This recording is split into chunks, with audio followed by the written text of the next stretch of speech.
This is the private sitting room for the Royal Princess Anne. She has opened up the room and opened up her schedule to do something she rarely does, conduct an interview with us about things she doesn't often talk about. Losing both her parents within the span of 18 months, the upcoming coronation, the future of the monarchy and Canada.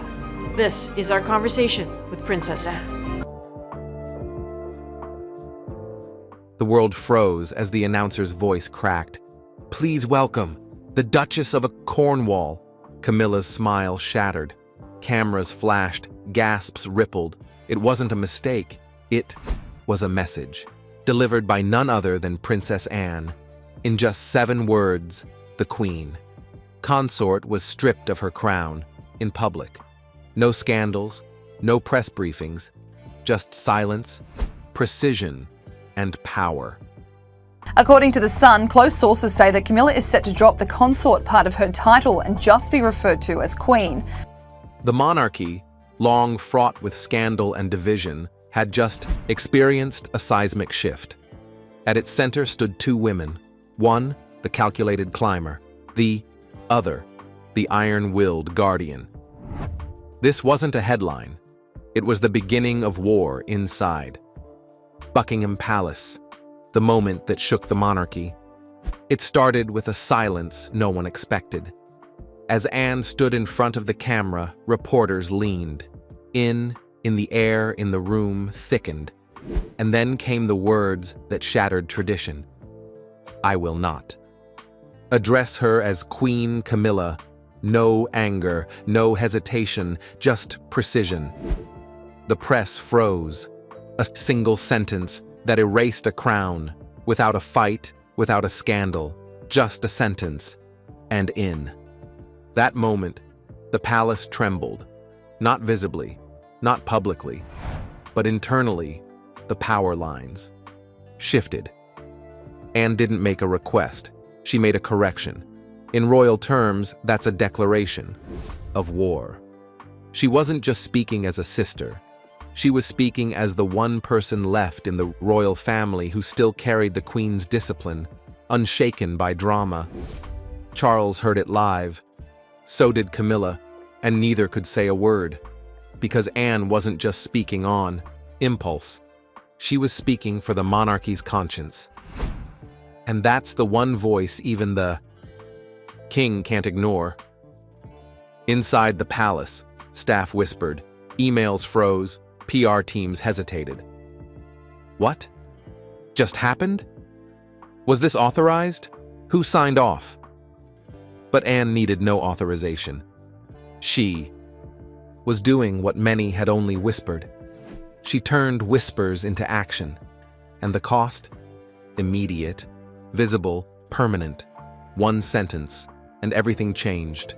Not just for Camilla, but for the future of the monarchy itself. Charles knew it was coming. Charles had seen the building. Anne's silence wasn't passive, it was tactical. Every time. Camilla's title was emphasized in public. The title of Queen Consort means that she is the wife of the reigning monarch. Before Queen Elizabeth's death, however, Camilla was never given the title of Princess of Wales to match Charles's old title, out of respect for Princess Diana, as that was her former title. Anne's expression changed. She remained loyal, yes. But loyalty has limits when the legacy is at stake. Charles had crowned Camilla Queen out of love, out of guilt, out of a need to justify decades of scandal. But deep down, he knew the public never truly accepted it. And now, Anne had confirmed it, openly. Not through tabloids, not through gossip, but through royal protocol.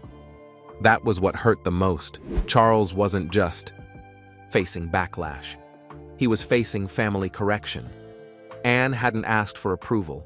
She didn't need it. She was the one royal whose reputation remained intact after decades of chaos, and she used it decisively. Charles remembered their mother's final days, how Anne was always by her side, how she carried herself with quiet strength while others scrambled. And now that same strength was being used to protect the throne from within. Camilla was furious. But Charles wasn't. Not entirely. Because part of him knew Anne was right. The public respect he had tried to force had always felt borrowed. And now it was revoked. Camilla's crown had become a risk. And Anne removed it, not with scandal, but with order. And Charles the King could do nothing. Camilla had fought every step of her royal journey, from mistress to duchess to queen her. Path was brutal. Tabloids tore her apart. The public mocked her, but Charles defended her, always. And eventually, the palace gave in. She earned a title, but never earned the people. And Anne? She never bought the illusion. Behind the smiles, there was tension, polite distance, the kind of silence that speaks louder than words. When Anne delivered her statement, Camilla's team scrambled. Was this a personal attack? A breach of protocol? But there was no rule broken. Just an unspoken one finally enforced. Camilla's reaction was immediate. Anger. Isolation. She canceled appearances, avoided cameras.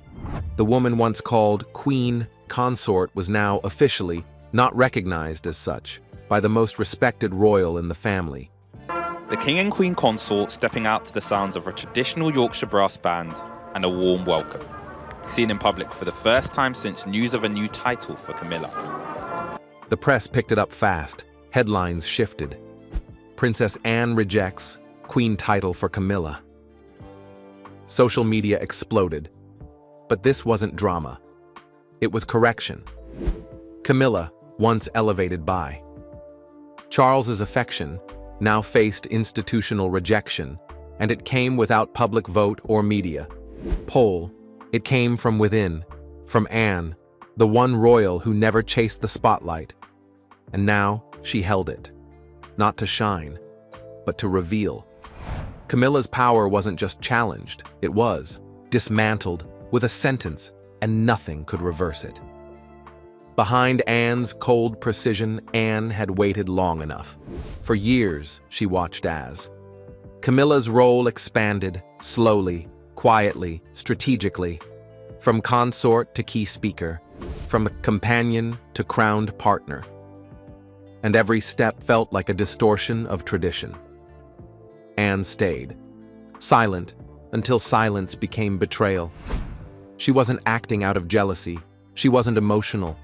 She was protecting the one thing she had dedicated her life to, the crown, while others made headlines. Anne made commitments, over 20,000 royal engagements. Queen Camilla officially took on the title of Queen Consort after Queen Elizabeth II passed away in September 2022.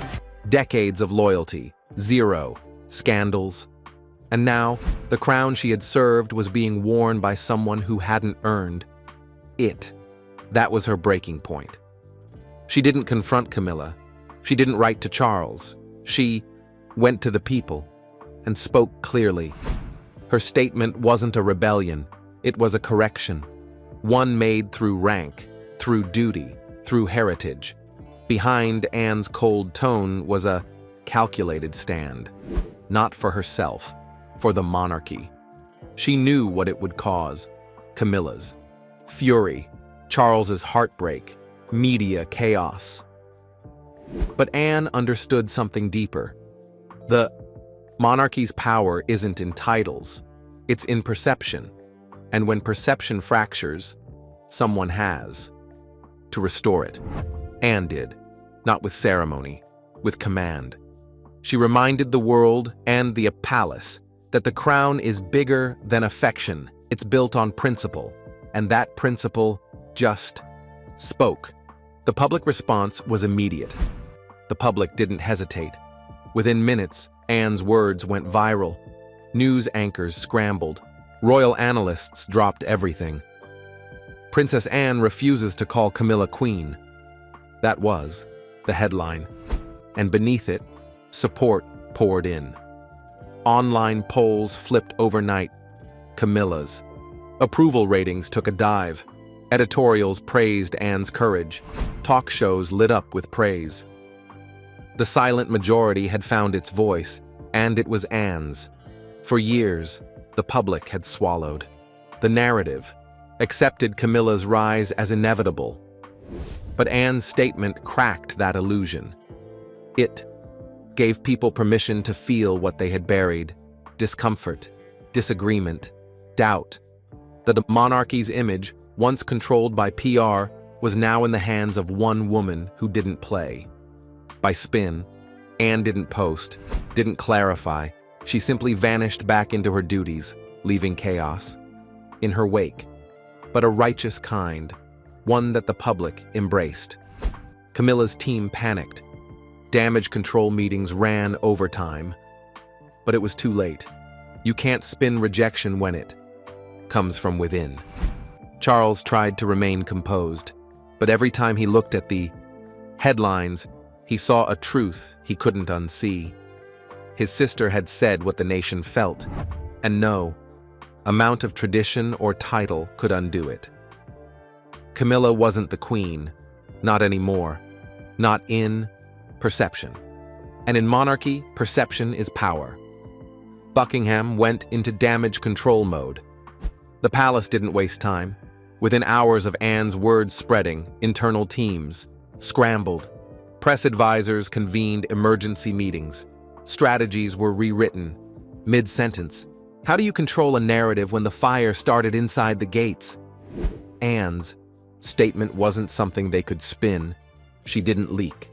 She declared, official, director, and irreversible.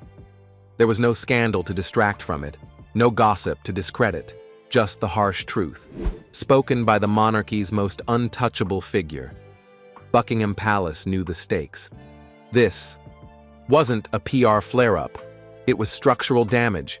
If the public sided with Anne, and they clearly were, then Camilla's legitimacy would crumble faster than any PR statement could fix. Internally, Charles was torn. Defend his wife or respect his sister? Both were impossible. Either way, one pillar would fall. Camilla refused to appear in public for the week.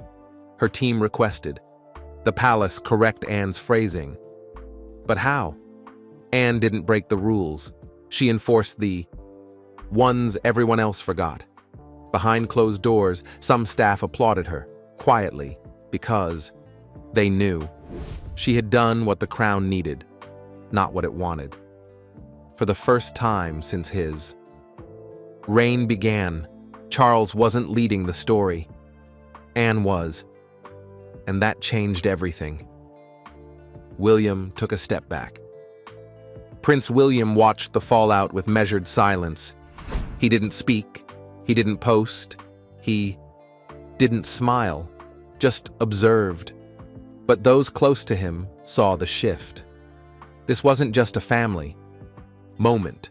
It was a monarchy crisis, and William knew what it meant. Anne's move had redrawn the family map. By rejecting Camilla's title, she hadn't just challenged Charles, she had cleared the way for William to act. If he supported Anne silently, he would be aligning with the public. But if he remained too loyal to Camilla, he'd risk alienating the one person the nation still trusted. William chose silence, but not passivity. He declined 2 events involving Camilla. He requested meetings with his father, not public ones, private ones, the kind that reshape legacy. And in those meetings, he didn't challenge Camilla's feelings. He challenged the image. How do we protect the crown when the people no longer believe in its bearer? That was his question. It hit Charles harder than any headline. William wasn't attacking. He was preparing to take control of the future. And that future, in his mind, didn't involve Camilla as queen. Anne had opened the door. William was walking through it, calmly, quietly, permanently. The ghost of Diana returned. You can't mention Camilla without summoning Diana. The name still echoes, still haunts, and Anne's statement brought her memory roaring back, not as nostalgia, but as reckoning. Suddenly, old footage resurfaced. Diana's interviews, her pain, her legacy. Disgraced British journalist Martin Bashir has blamed jealousy and racism for the scandal surrounding his infamous interview with Princess Diana. The question wasn't just whether Camilla should be queen, it became why she ever was. The public saw Anne's stance as vindication. Diana had always been the people's princess. And now it felt like her justice was finally spoken by the Queen's own daughter. Social media erupted with comparisons. Diana's image flooded timelines, the monarchy's past. Sins weren't just revisited, they were relived. And Camilla became the symbol of unresolved betrayal once more. Charles watched the tide turn helplessly. This wasn't something he could fix with speeches. This was legacy backlash, deep, emotional, generational. Anne didn't mention Diana by name. She didn't need to. The nation did it for her. Every headline, every video, every post felt like a correction to history. Anne's words had become the turning point. Diana never lived to see. And in that turning point, Camilla's reign collapsed. Again, not in law, but in hearts. And in monarchy, that's where real power lives. Camilla tried to regain control. Camilla wasn't going down quietly. Behind the scenes, she fought back, not with public speeches, but with influence. She reached out to allies in the media, friends in high places, editors, columnists, strategists. The plan was simple: reshape the narrative. Paint Anne as outdated, unmoving, cold. But the strategy backfired. The public wasn't buying it. Every attempt to criticize Anne only made her seem stronger, more principled, more royal. Camilla tried to return to public life. She was advised to smile, to wave, to carry on. But the crowds had changed. The cheers were softer, the stares longer, the distance wider, and she felt it. In every step, every handshake, every lens flash. Respect can't be forced. It must be earned. And now, it was missing. Even her closest staff admitted. The tone had shifted. She was queen in title only, not in perception. And perception is all that mattered. Anne, without saying another word, had become the moral compass. Camilla, despite every effort, could not match it. Not with charm, not with interviews, not even with Charles by her side. The public had decided. And once the public decides, the palace must follow or fall behind. Charles faced his hardest decision yet. The pressure reached a breaking point. Charles sat in silence, alone. The man who had waited 70 years for the crown was now watching it slip. Not from his head, but from his control. Anne had said what he feared. Camilla had become a liability, and yet she was his wife, his partner, the one who stood by him through scandal, through exile, through hatred. But now, she stood in the way. Advisors urged caution. Don't respond. Wait it out. Let it fade. But Charles knew this wouldn't fade. Anne's words had started something too precise to ignore. Camilla could not be undone, but her role could be redefined. And that's when Charles did the unthinkable. He began drafting a transition, not of power, but of presentation. Behind closed doors, titles were being reviewed, not revoked, just softened. The term queen would quietly fade from public materials. Camilla's appearances would lessen, not disappear, but shift. She would no longer represent the crown alone, always beside Charles, never above perception. It was subtle, but powerful, and it confirmed one thing. Anne's words weren't a moment. They were a movement. And now even the king was bending to them. Not out of defeat, out of survival. The royal family was now divided. Lines were drawn, quietly but unmistakably. On one side stood Anne, William, and the old, codes of monarchy. On the other, Charles, Camilla, and a modern rebrand that now felt fragile. Behind palace walls, loyalties began to shift. Staff who once served without opinion started, taking sides. Even courtiers noticed the tension. The atmosphere inside Buckingham was no longer ceremonial. It was strategic. Every meeting had subtext. Every absence raised questions. The family wasn't at war, but it wasn't at peace either. William avoided Camilla. Anne stopped attending shared events. Charles tried to maintain formality, but the damage was done. What Anne ignited wasn't rebellion, it was correction. And that correction had ripple effects. Even the press, once cautious of overstepping, now wrote freely. Should Camilla step down? Was no longer taboo, it was trending. In every corner of the monarchy, silence became dangerous. The ones who stayed neutral risked becoming irrelevant. The ones who spoke up became the voice of tradition. And in the middle stood a man wearing a crown, watching his kingdom splinter, not from rebellion, but from truth. The public chose sides. Outside the palace gates, the people made their decision. Polls showed a dramatic shift. Support for Camilla dropped overnight. Anne's favorability soared. William's silence was praised as wisdom. Every outlet, every forum, every commentator took note. The monarchy was being reshaped by a woman who never wanted power, only principle. Social media lit up with tributes to Anne's honesty, memes, videos, voiceovers, all honoring the moment she spoke truth in a room full of protocol. Camilla's defenders were few and often dismissed as spin machines. The average citizen didn't want palace politics. They wanted clarity. And Anne gave them that. Suddenly, the future of the monarchy didn't look like the traditional male heir handing over to his son. It looked like integrity finding its voice through the women who had always stood in the shadows. This wasn't about titles anymore. It was about trust, and Anne had become the face of that trust. Even youth audiences, usually detached from royal affairs, started watching, sharing, speaking. The monarchy wasn't collapsing, it was evolving, and the people were leading that evolution, one headline, one voice, one declaration at a time. Behind closed doors, William made a move.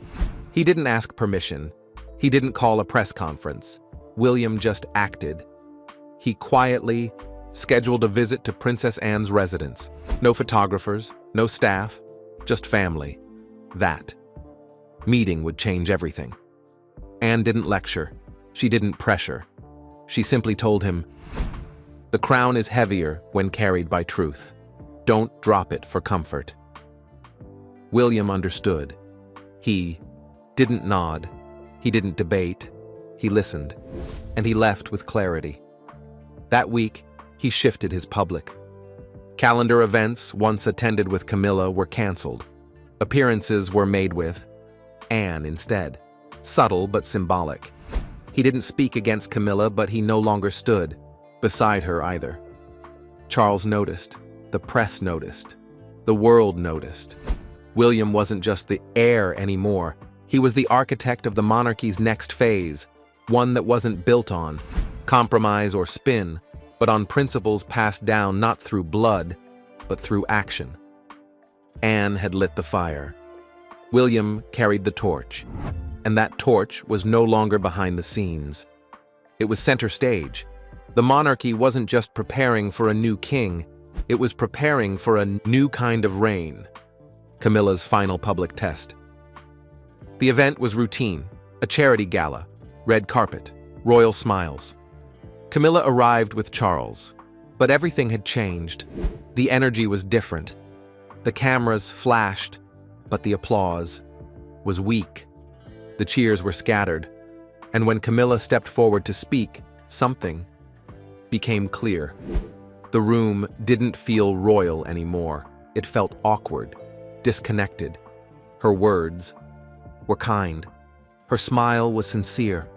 But the weight of recent weeks crushed every syllable. It was no longer about presence, it was about perception. And perception had turned. As she walked, off stage, whispers followed. Not hate, not scandal, just indifference. And in royalty, that's worse. Because once the people stop caring, they stop defending. They stop believing. And Camilla, despite years of slow acceptance, now stood alone. Charles held her hand tighter than usual. But even he knew it was over. Not in marriage, not in name, but in relevance. And for a royal, that is the final defeat. Camilla had faced scandal before, but this time there would be no redemption arc. Just a slow fade from the spotlight, orchestrated not by tabloids, but by truth. The monarchy didn't fall. It shifted, not from grace, but toward clarity. Anne never wanted a throne, but she gave the institution something more powerful than a crown: credibility. Her words didn't destroy Camilla. They restored the monarchy's compass. For decades, the family balanced tradition with modern PR. But Anne reminded the world that truth still matters, that history demands integrity, and that titles must be earned, not managed. Charles remains king. William, the quiet firebrand, is preparing. But Anne, she became the standard, the one by which all others will now be measured. The monarchy isn't perfect. It's flawed, historical, fragile, but it's still standing. Because one woman dared to speak, not to the press, not to advisors, but to the soul of the institution itself. In a world chasing optics, she chose principle.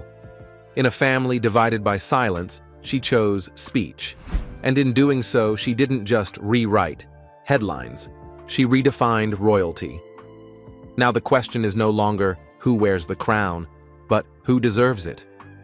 And if you're watching this, you're part of that answer. The crown doesn't just belong to a figurehead, it survives through accountability. And this time, the people are watching. So ask yourself, would you follow a title or would you follow the truth?